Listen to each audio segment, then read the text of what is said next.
Welcome to the T2 Hubcast. Join T2 and guests as they discuss all things personal and professional development. The T2 Hubcast, brought to you by the People Performance People.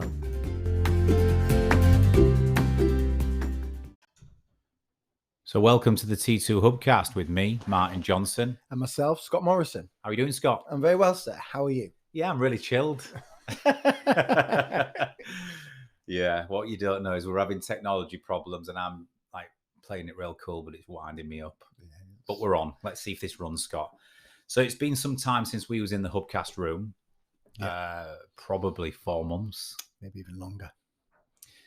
Scott, you're probably 7 or 8 months into your tenure now. You've been working a lot with print profiling. Yep. A lot with customers, a lot with sales, given your sales background. And therefore, that brings us to the topic of this podcast, which is around the value of using print profile or the print profiling tool for sales teams and sales leaders. Yeah. And for anybody, I think the best place to start, Scott, is for anybody who doesn't know what we're talking about when we're going on about print. Print is a psychometric testing tool, but it tests for a slightly different thing to normal behaviors. So if you think about all the traditional psychometrics like Myers-Briggs, Insights, social styles, whatever it might be, they all test for like behaviors, and you get a certain color or a certain profile, and it gives you some really valuable information around the types of behaviors you display and what you lead with. Characteristics, traits, etc. What print profiling does is it tests for your unconscious motivators. And that's different. Yeah. Because they are the sort of under the waterline, unconscious motivations that you have to have met every day. Yeah. What's your early experience of, so forget sales for a second, Scott. Sure. What's your early experience of working with teams and individuals with print?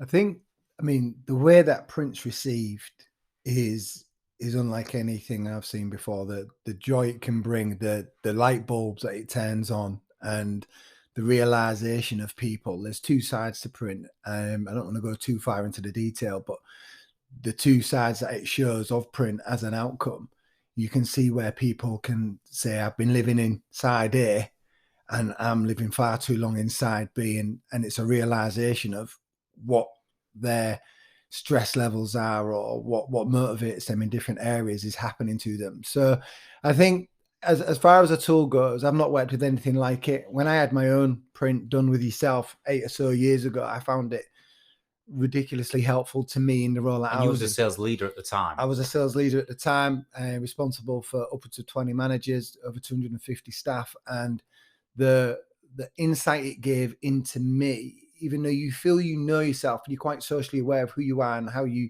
behave, act and conduct yourself in presence of others, if you like, and how you communicate with others, just knowing why you do it and having that rubber stamped, it's not an idea anymore, it's a fact. You understand it, you know why you're motivated to do things a certain way, really helps. And sales is a pressurized job. We know that because ultimately it's very metric driven. You have a sales target or you have certain metrics that you're going to be measured by, whether you're a sales leader or a salesperson. There are constantly end of the months, end of the quarters, end of the half year, end of the years. So it's like you're never ever in that. You never ever get a moment to go relax. You're constantly on a countdown. Yeah. You're chasing a date, you're chasing a time, you're chasing a number, you're chasing a project. And therefore, the reason we think, and we know because we've done a lot of work with sales teams with this now, is the reason print is so valuable for them is because it's in those moments of pressure and in those periods of stress where having the knowledge of what you're motivated by and what can compromise and trigger those motivators it gives you an unbelievable amount of self-awareness to compose yourself, build the resilience to be able to recognize what's happening and just keep yourself on track and keep yourself productive. It's also invaluable for leaders because leaders only ever see the surface behavior of their sales staff. Sure. They only ever can sense if someone's struggling or if someone's under the pressure or if they're getting a bit desperate or whatever it might be. What they don't understand is what is under the waterline, what is under the surface that's causing them to behave like that in the first place. What's their DNA? What's the way they see the world? So motivations are incredibly important. And I think, Scott, arguably, I'll make the statement, I think understanding your motivations is more important than trying to analyze your behaviors. Yeah, I'd agree. Because if you try and analyze your behavior, you start sort of saying to yourself, why did I react like that? Why do I feel this way? Why am I agitated? You're always looking for an answer Yeah. that you're not quite going to find. It's a guess. And this is what I was saying earlier when I say, for me, it rubber stamped certain things that made me think that's why I do what I'm doing. And that's why I act the way I act at certain times when I'm stressed and when I'm calm, and I can hand on heart say I'm potentially two different people in those instances. Yeah, absolutely. And I think identifying the isolated incidents and events and the triggers that are causing you to feel a certain way allows you to then fix it. Whereas sometimes if you just look at behaviors and you feel agitated and under pressure and not yourself, if you have no clue of what's caused it, you can't fix it. Do you know what I mean? And that's for me, in a nutshell, that's the value of print for salespeople and sales leaders, because they are constantly being pushed into what we call their shadow state. Yes. So let me come back to print for people who don't understand about it. It's a psychometric that has clever algorithms. That means you cannot always answer how you want to be perceived, which is really unique about it. But also what it's going to do is it's going to test you and process eliminate you against the 9 things that human beings can be motivated by. And if you think about everything we do here at T2, Scott, about human behavior and evolution of the human species, we are very much fundamentally governed by 3 things, but let's just focus on 2. So the 3 things are survival, reproduction, and purpose. You know, that if you strip us back as a species, we've got to survive. Self-preservation is our number 1 function, always has been. Number 2, find a mate and reproduce. We share that with any other species on Earth. Let's forget about that for this conversation. Yeah, we're big and ugly enough to know what that means. Number 3 is to have purpose, reward, and fulfillment. So if you think about the main 2, we are either going to be governed away from danger, survival, and consequence and suffering, or we're going to be motivated towards pleasure, pain, and reward and fulfillment. Sorry, not pain, pleasure, reward, and fulfillment. So the motivations of human beings can be categorized into those 2 areas. Away from pain, you're either motivated to avoid pain and danger, or you're motivated towards pleasure and reward. So print does a very clever job at breaking those 2 areas down into 9 other areas of saying what things in modern day life can we be motivated by or towards. Mm-hmm. Some of them, of the 9, are away from survival and pain, and some of them are clearly more governed towards reward and pleasure. Right. Now, why is this important to understand for salespeople? Well, I think there's an assumption, Scott, and correct me if I'm wrong, but I think there's an assumption that all salespeople are motivated towards reward and money and shiny things and glory. And there's an element that could be the case in a lot of cases, but as we are uncovering, it is definitely not the case in every individual. Yeah, agree. When we talk about how we strive to achieve things, different people, as we just said, are motivated for different things. I'm somebody who is a bit of a trophy chaser.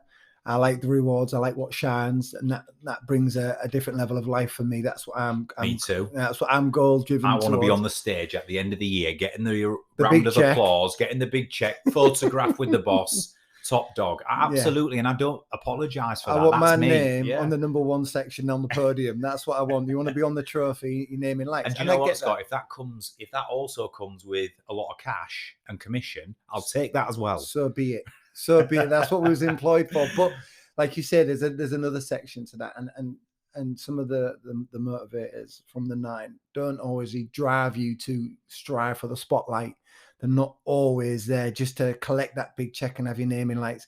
There's a level of job satisfaction. There's a level of getting things perfect, correct, and right for people, and giving them, the customer, the correct journey so that they can go forward and get everything that they've come to you for.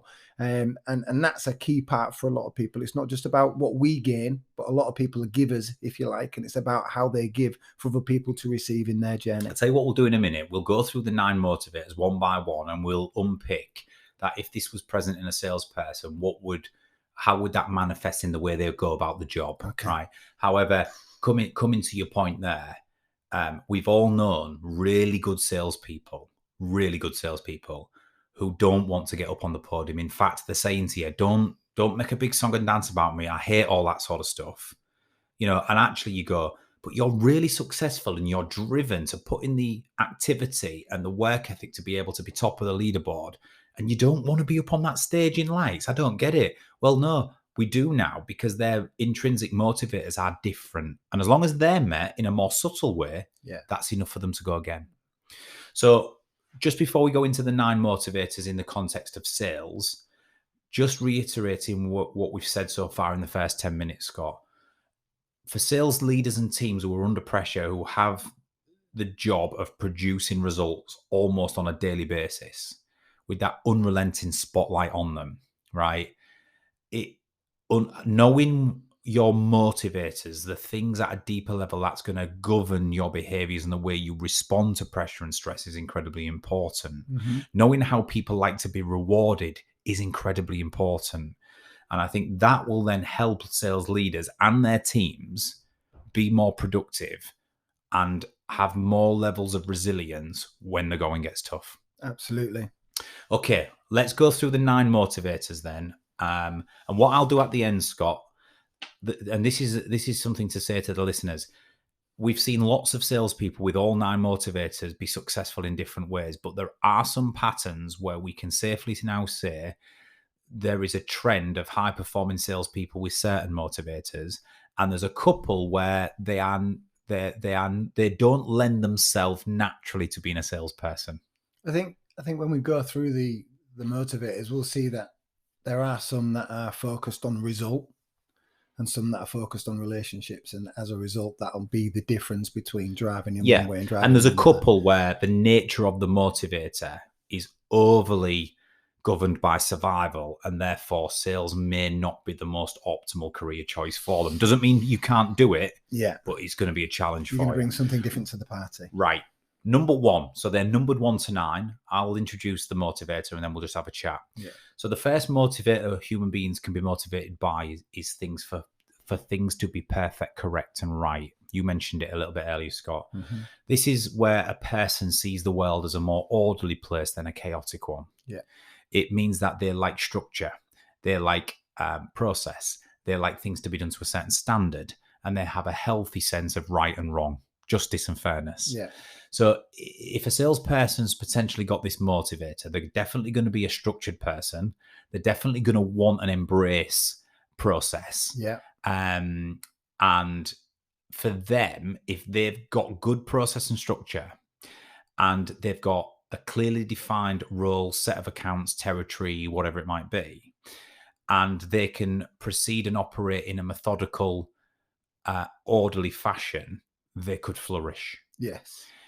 If this person has this motivator and they live in a chaotic organization with not much process, with a crap CRM system, with no allocated account, and it's a bit of the Wild West. Without great leadership. Great leadership, and they're being rushed every single day for more, faster, might not lend itself well to sales. No, these guys are going to be people who are going to be subject matter experts. They're going to know the ins and outs. Everything's got to have, like you say, a place in time. They're going to understand that. So anything that's time critical, that's going to be rushed, stress heaped on them for quicker results, that's not going to bode well for these guys. But what I observe and what my experience is ones can be great at sales if there's good, robust structure and process, clearly defined territories and rules of engagement, good leadership behind them, and they have time to operate effectively.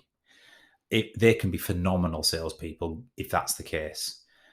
These types of salespeople, though, will get a little bit disgruntled at unfairness.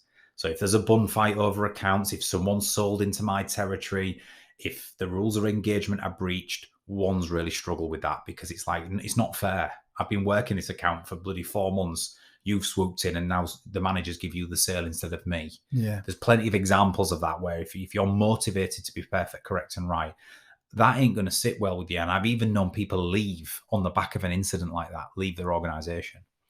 Okay, second motivator, number 2, to be needed and appreciated by others. Now, this is a humanistic motivator that says, I want to go above and beyond for others. And then in return, it gives me a sense of validation of purpose that I've made a difference. Yeah. So doing things for other people is their main motivator.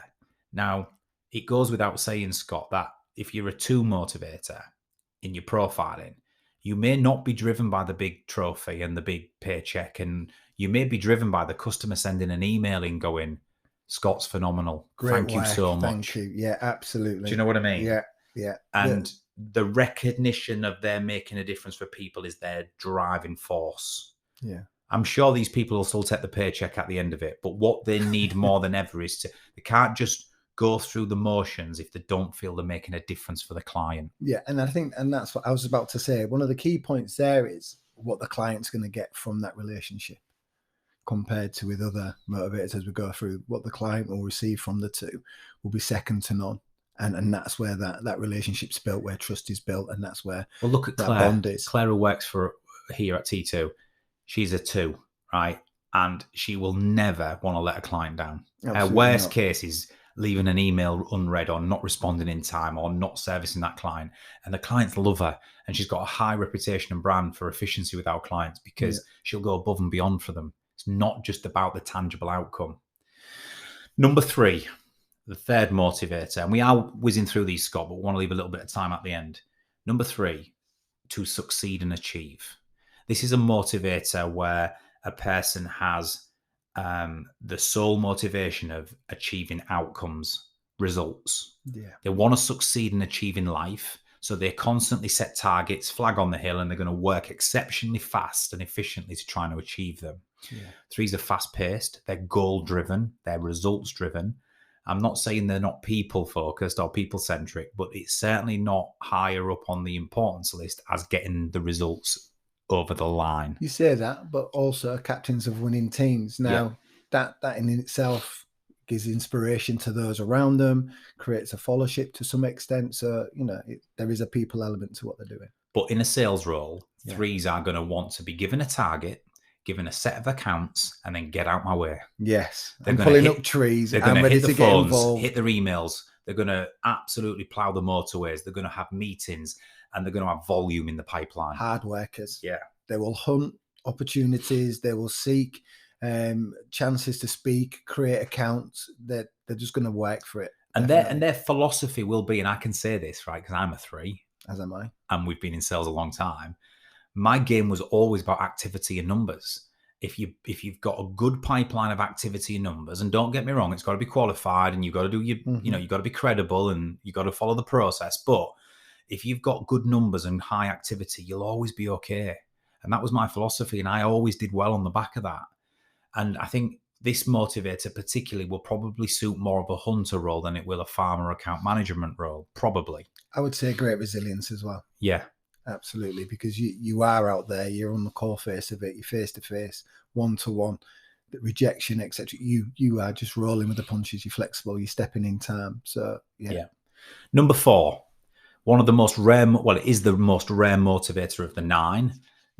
I'd say this is one of the ones that you wouldn't see an awful lot in sales, but we have seen them. The motivator is to be special and find meaning in life.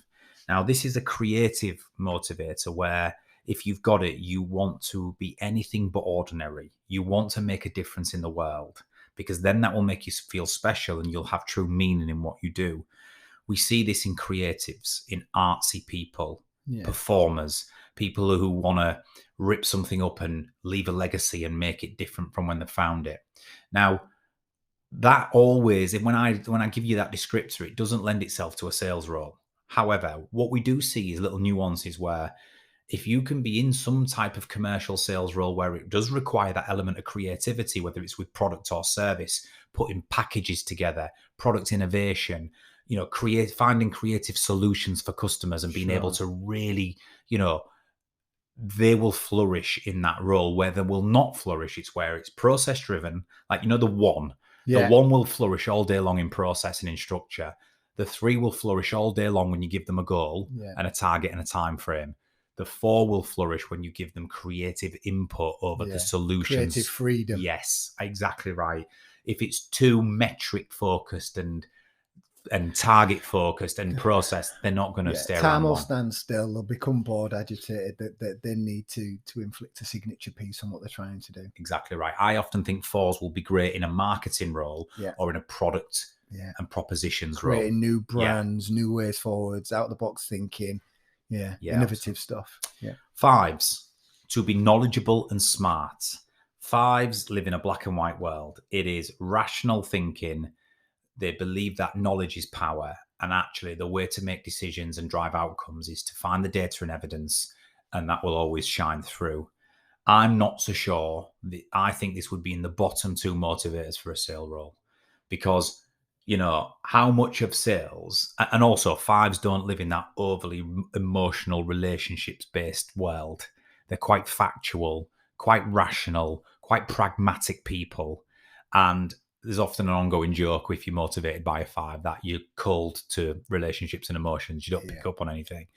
And I don't think you can completely have that in a sales role. I also don't think it'll completely float their boat to be dealing with people every day and to be rushed into no, but it won't, and to rush into targets. Right. We often see 5s in quite intellectual, analytical type roles, whether it's finance, banking, law and governance, IT, something where they can really flourish and provide that data-driven analytic approach to the role. However, we have seen some 5s in sales who do well.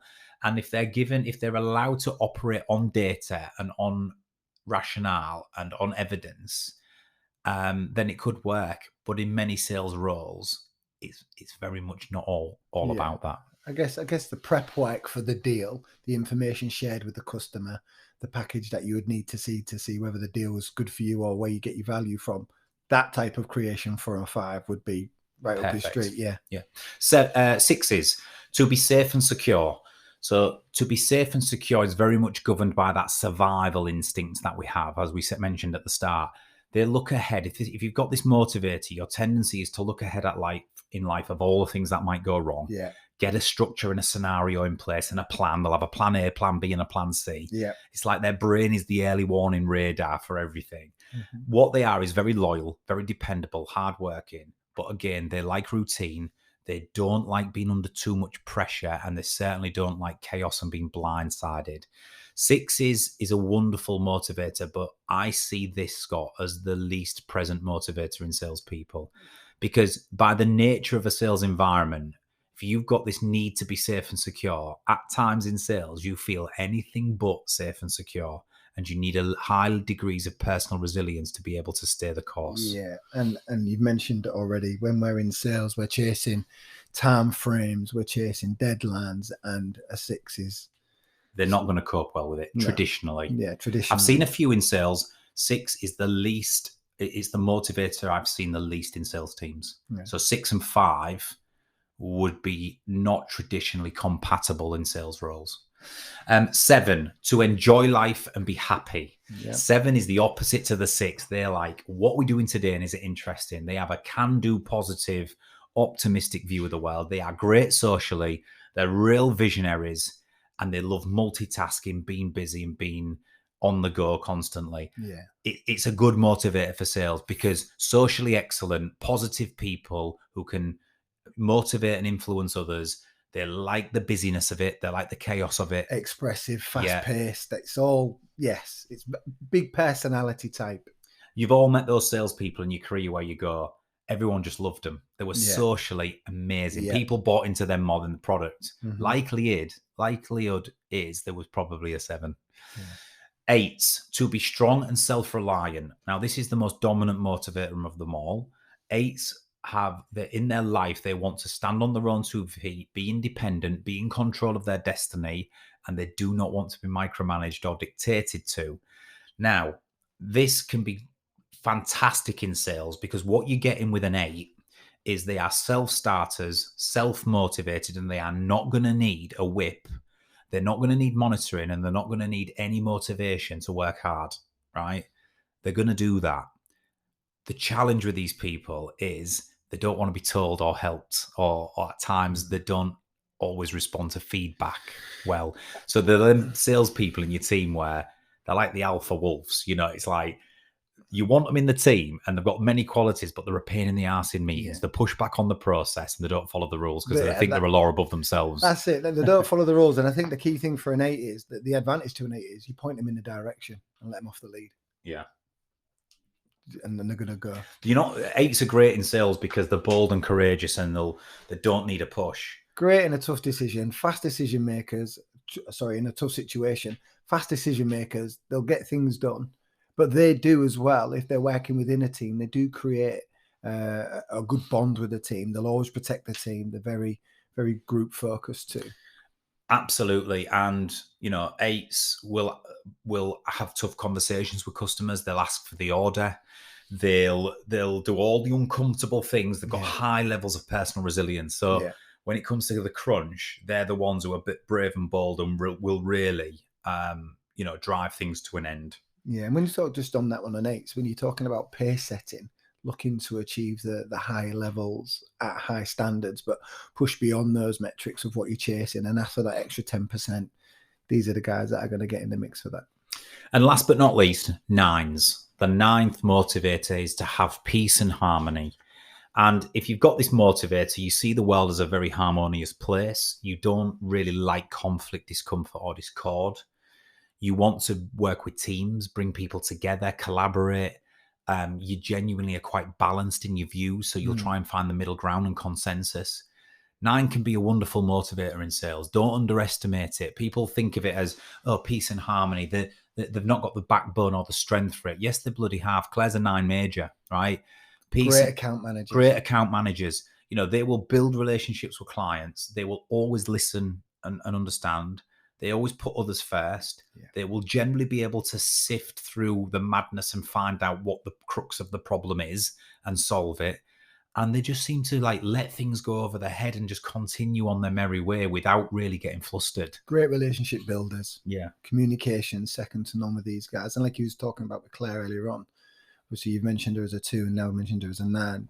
You know, that combination for Claire is a dream for you in the role that you're in with what Claire does and how she supports the function. But the 9s, like you say, good account managers, strategic account managers, like retention, account expansion, uplift, all of that. 9s are going to be really well equipped to be able to do that.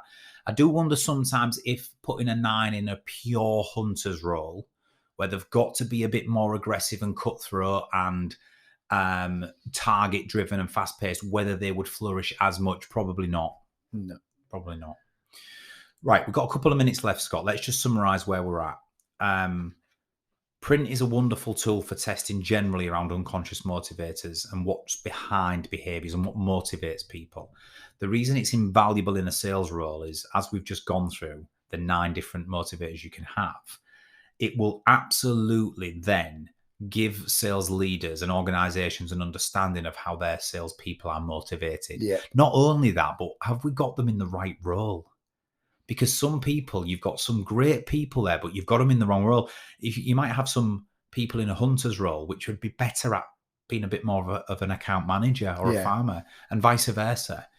Or you might have them in the right role, but you're just not, you're asking too much of them. You're not letting them operate and work in a way which is going to be naturally aligned with how they're rewarded and motivated, if that makes sense. Yeah, it does. And I think one of the key things there when we're talking about print, regardless of what the numbers are, as a manager, as a leader, as a team builder, as somebody who's got a support function within that to create and develop people, what print does give you is a great way to communicate with these guys, because it gives you an insight to how to speak to a 1-5 compared to a 3-8 or whatever the number combination may be.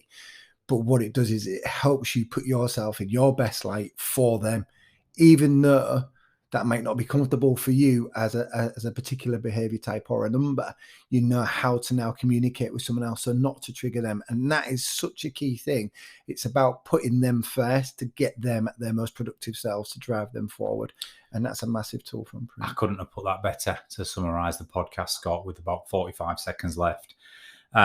If you are a T2 customer and you want to find out more about using print for your sales teams, please do get in touch with Claire, myself, Scott, anybody.